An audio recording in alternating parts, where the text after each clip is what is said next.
үйбүз. Көп жылдан бeri келбейт элем. Баткенде жашачымын, Кызылкияда. Анан жакында эле келдим. Бул жакта деген таза суу, постоянно түнү күнү агып турат колонкадан. Саат канча болду экен? Саат абит 12-ден 2 мүнөт өтүптүр. Ачсаң эле таза суу турат. Той ичесиңиз. Так. Коеюн. Теге Баткенде, Кызылкияда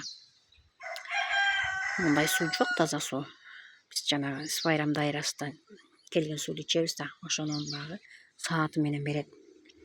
Мутный суу. Кир жааган күнү вообще эле сел болуп калат. Селдин суусу болуп калат. Токтотот бирок бербейт.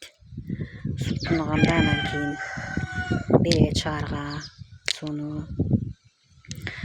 Ошол эмне деп айтайын дегеним, ошо Таласта суу кеңири, таза суу.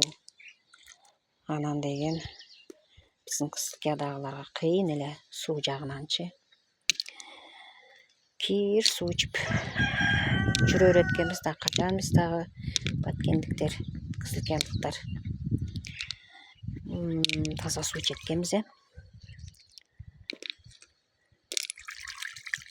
Ошону айтайын деген.